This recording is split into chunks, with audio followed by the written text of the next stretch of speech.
C'est un trou de verdure où chante une rivière, accrochant follement aux herbes des haillons d'argent, où le soleil de la montagne fière luit. C'est un petit val qui mousse de rayons. Un soldat, jeune, bouche ouverte, tête nue, et la nuque baignant dans le frais cresson bleu, dort. Il est étendu dans l'herbe sous la nue, pâle sur son lit vert où la lumière pleut. Les pieds dans les glaïeuls, il dort, souriant comme sourirait un enfant malade. Il fait un somme. Nature berce-le chaudement. Il a froid. Des parfums ne font pas frissonner sa narine. Il dort dans le soleil, la main sur sa poitrine, tranquille. Il a 2 trous rouges. Nous nous réunissons comme chaque année depuis 21 ans maintenant pour célébrer à notre façon la fin de la guerre 14-18. Quand je dis à notre façon, c'est parce que loin de faire la commémoration devant le monument aux morts, nous voulons saluer aussi ceux qui se sont battus contre la guerre. Et nous, c'est contre toutes les guerres, parce que les guerres, normalement, ne devraient pas exister. Et il ne suffit pas de dire que c'est pas bien, il faut se battre contre le fait de faire la guerre. L'humanité a 2 choses naturelles, c'est faire l'amour et malheureusement aussi faire la guerre. Et ceux qui ne font pas l'amour, eh bien, ils deviennent agressifs et ils font la guerre. Donc il faut qu'on se batte. Il faut qu'on se batte contre la guerre. Et nous voulons saluer aussi ceux qui osent prendre la parole contre la guerre alors que ce n'est pas vraiment la période. Notamment en 1916, 3 députés de la SFIO, du Parti Socialiste de l'époque, 3 seulement ont osé prendre la parole à l'Assemblée nationale pour dire qu'ils étaient contre et qu'ils ne voulaient pas voter les crédits de guerre. Évidemment, ils se sont fait huer, ils ont été conspués, mais même s'ils savaient qu'ils n'allaient pas gagner, ils ont osé montrer et ils restent dans l'histoire. Ces 3 députés s'appelaient Alexandre Blanc et Pierre Raffin et aussi Pierre Brison. Et Pierre Brison, c'est la personne que nous voulons saluer particulièrement parce que c'est lui qui a parlé à l'Assemblée nationale en expliquant qu'il venait de se réunir avec des militants socialistes allemands et en participant à une réunion en Suisse. Et ils étaient 20 députés allemands et 3 députés français qui votaient au même moment contre les crédits de guerre. Donc nous chantons, si vous voulez bien, Craonne, la chanson de Craonne. Alors pour rappeler un petit peu, puisqu'on en a je suis toujours dans le bavardage, la chanson de Craonne a été créée en 1917 pendant l'offensive du chemin des Dames, parce que le général Nivelle avait décidé le 16 avril 1917 qu'il allait prendre la colline au-dessus du village de Craonne, au nord du chemin des Dames. Et cette offensive devait durer quelques heures. En fait, elle a duré des mois et des mois. Et des centaines de milliers de jeunes soldats, de jeunes gens se sont fait tuer. Et donc, les soldats ont refusé de faire la guerre. On fait la grève de l'offensive en disant « Nous, on garde nos positions, mais on ne veut plus participer aux offensives. On fait la grève. » Et donc, évidemment, certains ont été arrêtés, ont été jugés. Certains ont été aussi, malheureusement, fusillés pour l'exemple. Et donc cette chanson de Craonne a été créée, composée par des soldats, on ne sait pas qui, mais en tout cas les paroles en disent long sur ce qu'ils ont vécu. Donc sans tarder, je vais commencer.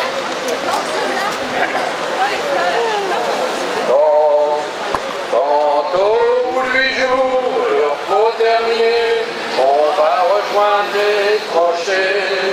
Notre place est si utile que sans nous, on prend la ville. Mais c'est bien fini, on en a assez. ne veut plus marcher. Et le cœur bien gros, comme dans un sanglot, on dit adieu au ciblot. Même sans tambour, même sans trompette, on s'en va là-haut, on baissant la tête. Adieu la vie, adieu l'amour, adieu toutes les femmes. C'est bien fini, c'est pour toujours, de cette guerre infâme. C'est à Craonne, sur le plateau, qu'on doit laisser sa peau. Car nous sommes tous condamnés, nous sommes les sacrifiés. C'est malheureux de voir sur les grands boulevards tous ces gros qui font la foi. Si pour eux la vie est rose, pour nous c'est pas la même chose. Au lieu de se cacher tous ces embusqués, ferait mieux monter au tranché. Car ils font leur bien, car nous n'avons rien, nous autres pauvres puritains. Tous les camarades sont enterrés là, pour défendre les biens de ces messieurs-là. Adieu la vie, adieu l'amour, adieu toutes les femmes. C'est bien fini, c'est pour toujours, de cette guerre infâme. C'est à Craonne, sur le plateau, qu'on doit laisser sa peau. Car nous sommes tous condamnés, nous sommes les sacrifiés. 8 jours de tranchées, 8 jours de souffrance, pourtant on a l'espérance que bientôt viendra la relève, que nous attendons sans trêve. Soudain dans la nuit et dans le silence, on voit quelqu'un qui s'avance. C'est un officier de chasseurs à pied qui vient pour nous remplacer. Doucement dans l'ombre, sous la pluie qui tombe, les petits chasseurs viennent chercher leur tombe. Ce gros pognon, ceux-là reviendront, car c'est pour ça qu'on rêve. Mais c'est fini, car les croupions vont tous se mettre en grève. Ce sera votre tour, messieurs les gros, de monter sur la tour. Car si vous voulez faire la guerre, payez-la de votre eau. Voilà, tout à l'heure, on va réexpliquer quand même, comme chaque année, ça doit être la 21e année que nous nous réunissons pour célébrer à notre façon la fin de la guerre 14-18. Alors on dit qu'on célèbre, malheureusement, je dirais, la victoire. Et ceux qui vont célébrer lundi, le 11 novembre, ne célèbrent pas la paix. Ils ne célèbrent pas la fin de la guerre pour la paix, ils célèbrent la victoire. Ce qui fait qu'il y a une partie des belligérants qui, malheureusement, vont célébrer la défaite. Et la défaite a été terrible. Ça n'a pas été la paix pour tout le monde, notamment le peuple allemand qui, malheureusement, avait fait la guerre. Et que effectivement, ça pose un problème. Mais en plus, après la guerre, ils ont subi l'occupation française de la Ruhr et dans des conditions terribles. Et c'est encore une fois, c'est pas les principaux, c'est pas les capitalistes qui ont subi tout ça. C'est le peuple allemand, c'est les gens comme nous, les gens simples qui subissent les conditions de ceux qui provoquent les guerres, de ceux qui font les guerres et ceux qui s'enrichissent sur la guerre. Et les désastres qu'amène la guerre, on peut voir actuellement, il y a une exposition qui vient de s'ouvrir hier au musée de Louviers qui montre bien ce que c'était qu'un bombardement. L'exposition qui a lieu au musée montre la reconstruction de la ville, là où on est actuellement. Cette ville a été écrasée, les bâtiments ont été écrasés, et la ville a été reconstruite après la guerre. Et les gens se sont enrichis avec la guerre en reconstruisant les bâtiments. Il y a des entreprises qui ont fait de l'argent grâce à la guerre. Et donc, allez voir, je vous invite à aller voir cette exposition qui est plutôt bien, qui est intéressante, et montrer ce que ça peut être, les ravages d'une guerre. guerre, quand on voit des photos où tout, là où on est actuellement, ça a été complètement rasé. Et donc la guerre, malheureusement, hein, c'est Karl Liebknecht, un député allemand, qui explique ça, que la guerre ne tue jamais la guerre en fait.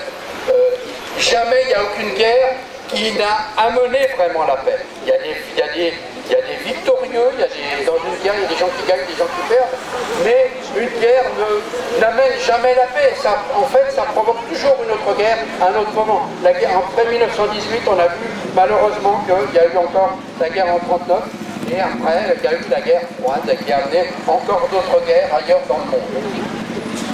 Et donc, les gens, il y a Boris Vian qui a fait une chanson qui s'appelle Le Déserteur, que tout le monde a sans doute entendu au moins une fois dans sa vie, qui a été chantée par un certain nombre de personnes et qui explique bien, qui raconte bien ce que peut-être on devrait faire quand on appelle à la guerre.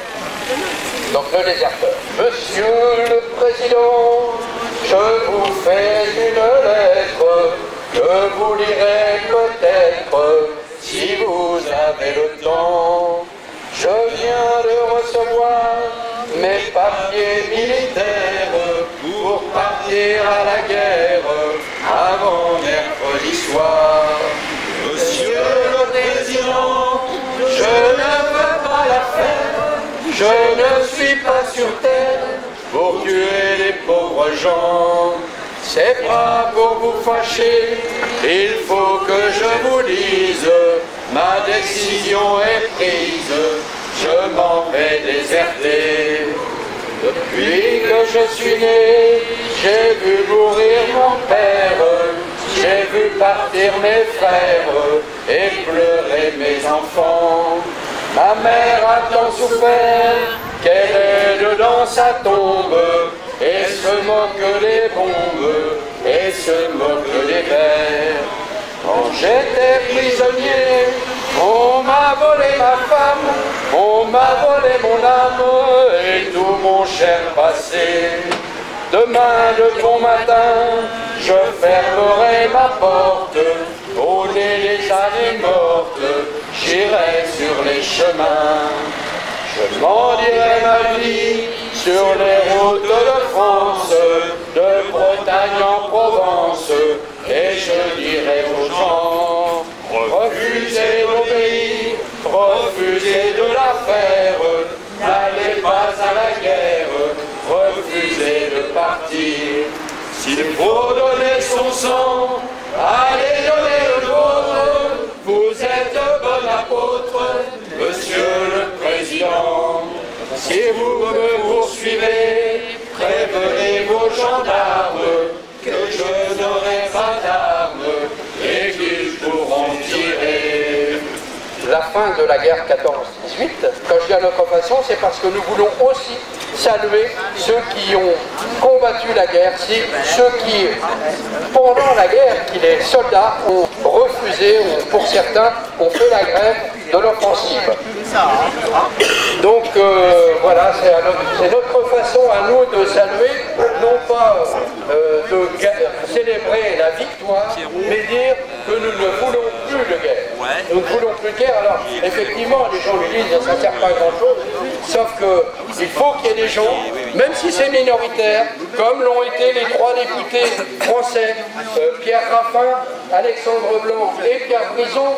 Ils n'étaient que 3, mais ils restent dans les mémoires pour dire, voilà, ces gens-là ont osé à l'Assemblée nationale de France, en alliance avec des députés allemands, qui n'étaient que 20, mais quand même, dire, nous ne voulons pas voter pour les créditières, parce que la guerre doit s'arrêter, et si on ne donne plus d'argent pour faire la guerre va s'arrêter, parce que c'est l'argent qui fait tourner. Et donc il faut absolument que la guerre coûte très cher, mais ceux qui payent financièrement et qui payent de leur peau, c'est le peuple, c'est les gens simples, les petits gens, des gens comme nous, pas des gens qui gagnent des millions et des millions, ceux-là ne font pas la guerre. Et donc c'est ça, c'est contre ça, c'est ça qu'il faut dénoncer. Et donc on chante, si vous voulez bien encore, une autre chanson, puisqu'on est parti,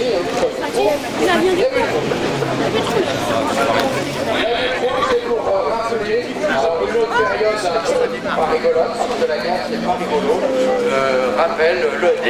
offensives à rallonge et qui n'en finissent pas et qui tuent des centaines de milliers de jeunes gens. Sur ce but-là, il n'y avait pas de gigolette, pas de marlot ni de beau muscadin. Ah, c'était loin du moulin de la galette et le Paname qu'est le roi des patelins. Si elle en a eu du bon sens cette terre, sans d'ouvriers, sans de paysans, car les bandits qui sont cause des guerres n'en meurent jamais, on tue que les innocents. La butte rouge, c'est son nom, le baptême suite un matin, où tous ceux qui grimpaient roulaient dans le ravin. Aujourd'hui, il y a des vignes, il y pousse du raisin, qui boira ce vin-là, boira le sang des copains. Sur ce but-là, on n'y faisait pas la noce, comme à Montmartre où le champagne coule à flot.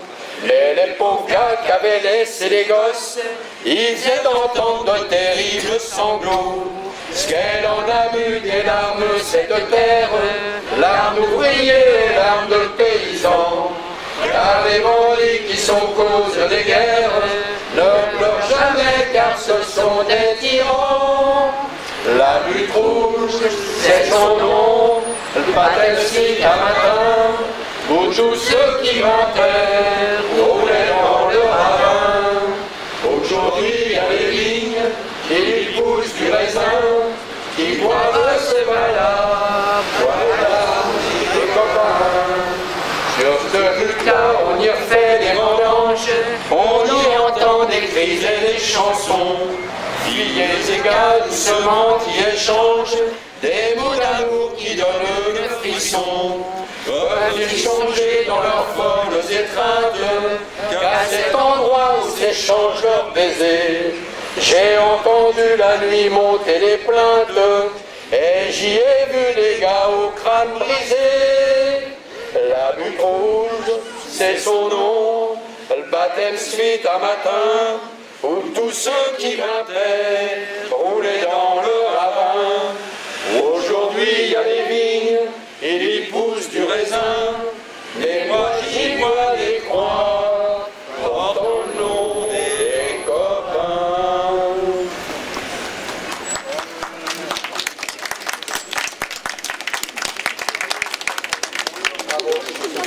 Et des organisations politiques et associatives, alors le NPA, le Parti communiste français, la Libre Pensée, et donc merci d'être là et de participer comme chaque année, hein, beaucoup reviennent tous les ans, vous avez raison, nous avons raison, et nous avons raison, je pense, de saluer la mémoire de ces gens qui ont osé faire ça, et de saluer la mémoire de tous ceux qui sont tombés pour que certains s'enrichissent, hein, je dirais, parce que les marchands de canons ont gagné de l'argent, mais il n'y a pas que, il y a ceux qui ont fait tourner le commerce pendant la guerre, ceux qui ont fabriqué les uniformes, qui ont gagné de l'argent aussi, ceux qui ont nourri, je dirais, l'État, les États, quand ils lancent la guerre, ils financent la guerre, ils amènent tout ce qu'il faut pour que plus ou moins les quelques milliers de personnes qui vont faire la guerre puissent continuer à la faire. Donc il faut bien entretenir la force de travail, on va dire, la force de tuerie. Mais ceux qui payent, c'est ceux qui payent leurs impôts, c'est-à-dire comme des gens comme nous. Et je pense que les impôts devraient servir à autre chose que de payer et de financer les guerres. Et une guerre, c'est terrible, et parce que c'est toujours les petites gens qui en subissent les conséquences. Et donc je redis encore une fois que pour voir les ravages de la guerre, je vous invite à, je l'ai déjà dit, mais allez voir cette belle exposition qui est au musée de Louviers.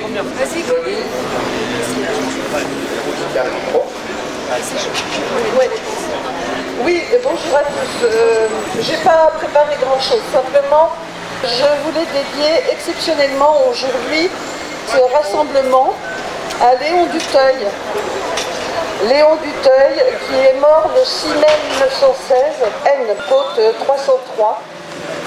Pendant 3 jours, ils ont été 10 000 à mourir. Et ils sont restés là-bas sans sépulture. Il a fallu 3 ans pour que sa veuve et ses enfants de 3 ans et 2 ans, il a fallu 3 ans pour qu'elles puissent toucher une indemnité, enfin la rente des veuves de guerre. Ce que je voulais dire, c'est que cette guerre qui a tué tant de jeunes hommes, elle a bénéficié à des groupes comme Bayer, Renault, Peugeot, Citroën, ArcelorMittal. Aujourd'hui, les exportations de vente d'armes en France, c'est colossal. La France vend des armes à n'importe qui et n'importe où. Elles seront complices de crimes de guerre et de crimes contre l'humanité. Et au mois de juillet, Macron a dit que l'on allait porter ça dans l'espace pour défendre nos satellites. Je vous demande de réfléchir à ça. Merci.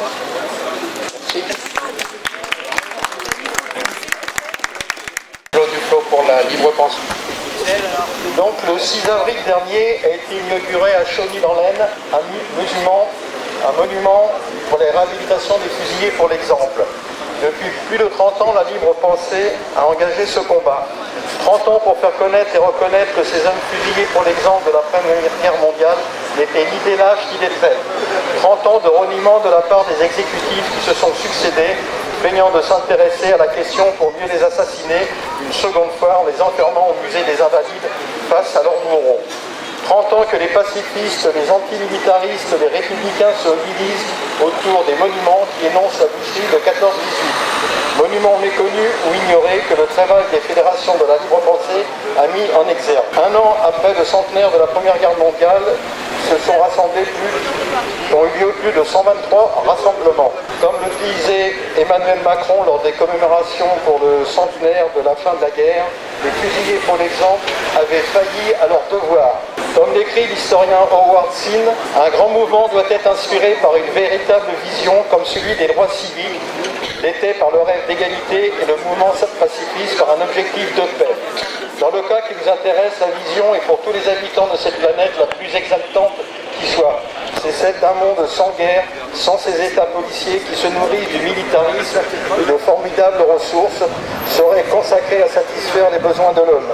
Ce serait un phénoménal renversement dans l'attribution de ces ressources qui ne financierait plus la mort mais la vie, annonçant un avenir meilleur pour nous, nos enfants et nos petits-enfants. Il s'agirait de consacrer 1000 milliards de dollars, montant des dépenses militaires annuelles dans le monde, aux jeunes qui pourraient ainsi utiliser leur énergie, leur talent, leur idéalisme, leur stock d'action, à reconstruire nos villes, à venir en secours des affamés et des sans-abri. Depuis 30 ans, en faisant revivre chacun de ces monuments, les sortant des murs et en leur redonnant leur sens, nous allumons des phares qui éclairent les consciences. Dans les écoles et chanter dans les rassemblements. C'est ce qu'a expliqué une institutrice de l'école de Chambéry qui, elle, avait fait interpréter cette chanson par ses élèves. Donc, en conclusion, ce monument qui était érigé par souscription était dans le but de réparer l'injustice faite aux fusillés pour l'exemple. Les fusillés ne seront donc pas oubliés, parmi eux les troupes coloniales qui ont payé le lourd tribut avec plus de 80 000 morts. Nombre d'entre eux n'ont pas échappé aux exécutions sommaires et font partie de ces fusillés pour l'exemple. Parmi les 4 fusillés qui figurent sur le monument, un, pour l'exemple, représentait un soldat qui porte l'uniforme colonial. Donc pour la justice, aucun des fusillés ne sera oublié, tous seront réhabilités pour la justice et que le droit soit rétabli contre la barbarie et la guerre. Merci. Sophie pour la guerre. Cette année encore, le NPA tient à saluer la mémoire des mutins et des fusillés de la guerre de 14-18. De tous ces hommes qui ont refusé de se faire trouer la peau pour défendre des intérêts des riches et des possédants. La France a été impliquée avec d'autres pays dans de nombreuses guerres coloniales pour s'approprier les ressources et les richesses des pays conquis, pour s'assurer la mainmise sur les gouvernements. Ces guerres ont créé des situations de chaos d'où sont sortis sortie des régimes de dictature et des groupes terroristes qui font régner la terreur et la tyrannie. Je ne vais pas redire ce que les camarades ont dit, notamment que la France est un des premiers vendeurs d'armes dans le monde. Ne l'oublions pas. Au moment où on commémore le 11 novembre, n'oublions pas que notre pays est un des premiers vendeurs d'armes au monde. On sait très bien qu'à l'origine des guerres, c'est le système économique qui est en cause, ce système basé sur la loi du profit. Aujourd'hui, ce système craque de partout. Depuis des semaines, au Soudan, en Algérie, au Chili, au Liban, en Irak, en Équateur, à Hong Kong, en Catalogne, des centaines de milliers de gens occupent la rue et se mettent en grève contre la dégradation de leurs conditions de vie, le manque de démocratie et la corruption de la classe politique. Partout, c'est bien ce système capitaliste et sa dérive autoritaire qui sont contestés par la jeunesse et par les travailleurs. Ces mobilisations sont un véritable encouragement pour nos luttes, ici. Dans les semaines à venir, des rendez-vous importants nous attendent. Celles et ceux qui refusent de se soumettre à la loi du profit et qui veulent un autre monde. Nous venons de célébrer les mutins de 1917. Refusons d'obéir, refusons de plier les chines et mobilisons-nous. Un autre monde est possible. Alors tous et toutes dans la rue, le week-end prochain avec les Gilets jaunes, tous et toutes dans la rue pour défendre nos retraites à partir du 5 décembre. Ça aussi c'est le message de notre rassemblement. Bravo!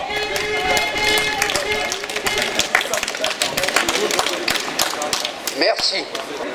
On va débaptiser la rue du Maréchal Foch, qui, n'oublions pas, a été un de ces bouchers de cette guerre 14-18, celui qui a entraîné à la mort des centaines de milliers de personnes, de jeunes gens de 20 ans. Imaginez vos enfants. Tous, imaginons, parents, quand on laisse nos enfants partir, quand on a un frère, un fils, un père qui est tué.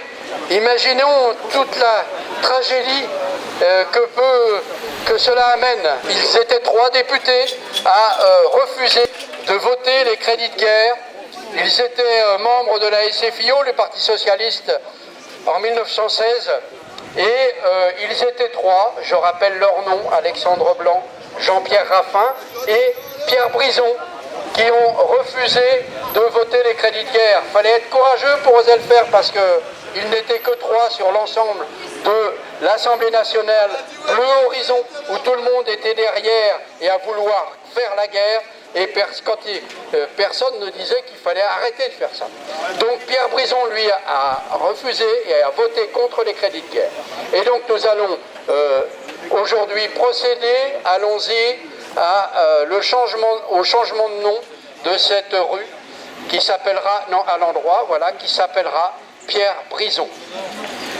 Pierre Brison. Voilà. Pierre Brison est décédé en 1923. Il a été élu dans l'Allier en 1911 ou 10. Et il a été courageux et donc on salue sa mémoire. Et comme quoi, nous sommes plutôt fiers de vouloir absolument faire vivre sa mémoire. Alors on va chanter Craon. Hein, Craon, je rappelle, qui a été en 1917, notre village a été construit, qui s'appelle Craon aussi, a été construit à côté. Mais allez voir ce que ça représente, ça fait peur quand même, et on a envie de dire à bas la guerre. Quand on terminé, on va reprendre les tranchées. Notre place est si utile que sans nous, on prend la pile. Mais c'est bien fini, on en a assez, personne ne veut plus marcher. Et le cœur bien gros, comme dans un sanglot, on dit adieu au ciblot. Même sans tambour, même sans trompette, on s'en va là-haut en baissant la tête. Adieu la vie, adieu l'amour.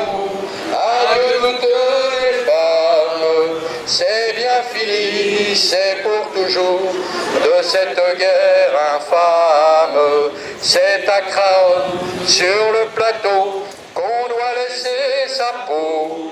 Car nous sommes tous condamnés, nous sommes les sacrifiés. 8 jours de tranchées, 8 jours de souffrance, pourtant on a l'espérance que ce soir viendra la relève, que nous attendons sans trêve. Soudain dans la nuit et dans le silence, on voit quelqu'un qui s'avance. C'est un officier de chasseur à pied qui vient pour nous remplacer. Doucement dans l'ombre, sous la pluie qui tombe, les petits chasseurs vont chercher leur tombe. Adieu la vie, adieu l'amour, adieu toutes les femmes. C'est bien fini, c'est pour toujours, de cette guerre infâme. C'est à Craonne, sur le plateau, qu'on doit laisser sa peau. Car nous sommes tous condamnés, nous sommes les sacrifiés. C'est malheureux de voir sur les grands boulevards tous ces gros qui font la foire. Si pour eux la vie est rose, pour nous c'est pas la même chose. Au lieu de se cacher, tous ces embusqués feraient mieux de monter aux tranchées pour défendre leurs biens, car nous n'avons rien, nous autres pauvres purotins. Tous les camarades sont enterrés là pour défendre les biens de ces messieurs-là. Ceux qui ont le pognon, ceux-là reviendront, car c'est pour eux qu'on crève. Mais c'est fini, car les troufions vont tous se mettre en grève. Messieurs les gros, de monter sur le plateau, car si vous voulez faire la guerre, payez-la de votre peau. Mort à la guerre! Monsieur le Président, je vous fais une lettre, je vous lirai peut-être si vous avez le temps. C'est un trou de verdure où chante une rivière, accrochant follement aux herbes des haillons d'argent, où le soleil de la montagne fière